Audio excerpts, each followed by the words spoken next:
प्राचीन समय की बात है। एक राज्य में एक राजा राज करता था। वह राजा बहुत ही लालची और स्वार्थी था। उसके पास अपार धन दौलत थी, परंतु उसकी लालच कभी खत्म नहीं होती थी। वह हमेशा और अधिक सोना, चांदी और रत्नों की इच्छा करता था। उसके राज्य के लोग भी उससे खुश नहीं थे, क्योंकि वह अपने लालच के कारण गरीबों की मदद नहीं करता था और करों का बोझ भी जनता पर डालता था। एक दिन राजा ने सुना कि बुद्ध नाम के एक महात्मा उसके राज्य के पास आए हैं। बुद्ध की प्रसिद्धि दूर दूर तक फैली हुई थी और लोग उनके उपदेशों से बहुत प्रभावित होते थे।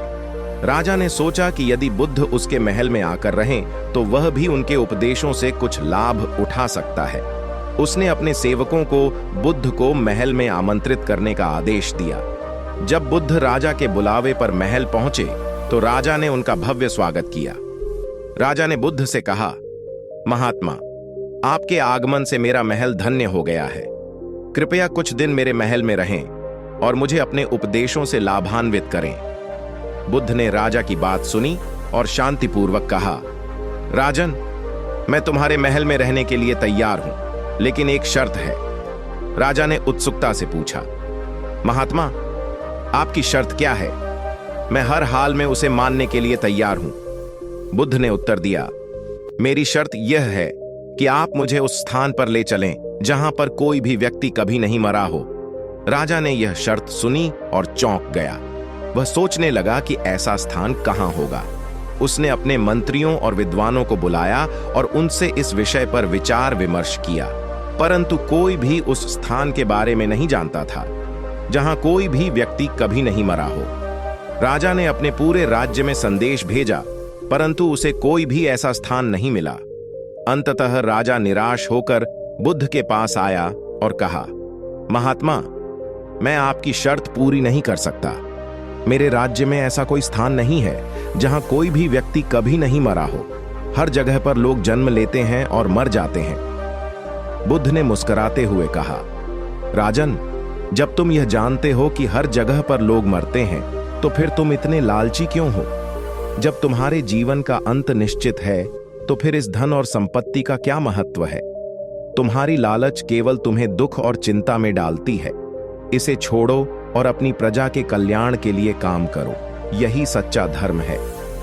राजा ने बुद्ध की बातों को ध्यान से सुना और उसकी आंखें खुल गईं। उसने समझा कि उसकी लालच ने उसे अंधा कर दिया था। उसने उसी समय निर्णय लिया कि वह अपनी संपत्ति का एक बड़ा हिस्सा गरीबों में बांट देगा और अपने राज्य में सुख, शांति और समृद्धि लाने के लिए काम करेगा। बुद्ध की शिक्षाओं से प्रेरित होकर राजा ने अपने जीवन में बड़े बदलाव किए। उसने अपने राज्य में कल्याणकारी योजनाएं चलाईं, गरीबों के लिए आश्रय गृह बनाए और शिक्षा के क्षेत्र में भी महत्वपूर्ण कार्य किए। राजा की प्रजा अब उससे बहुत प्रसन्न थी और राज्य में सुख शांति का वातावरण फैल गया। राजा ने अपनी लालच छोड़कर एक साधारण और सेवा भावना से परिपूर्ण जीवन जीने का निर्णय लिया। बुद्ध के उपदेशों ने उसे सच्चे धर्म और कर्तव्य का महत्व सिखाया। राजा का जीवन पूरी तरह से बदल गया और वह अपने राज्य के इतिहास में एक दयालु और न्यायप्रिय शासक के रूप में याद किया जाने लगा। बुद्ध ने राजा को सच्चे सुख और संतोष का मार्ग दिखाया। उन्होंने उसे यह सिखाया कि जीवन का वास्तविक सुख दूसरों की सेवा और उनके कल्याण में है, न कि धन संपत्ति के संचय में। राजा ने इस सत्य को स्वीकार किया और उसके बाद वह एक महान और लोकहितकारी शासक के रूप में इतिहास में अमर हो गया। इस कहानी से हमें यह सीखने को मिलता है कि लालच इंसान को केवल दुख और कष्ट ही देता है। असली सुख और शांति सेवा और परोपकार में है। हमें अपने जीवन में संतोष का महत्व समझना चाहिए और अपने कर्तव्यों को पूरी निष्ठा से निभाना चाहिए। अगर आपको यह कहानी अच्छा लगा हो तो इस वीडियो को लाइक और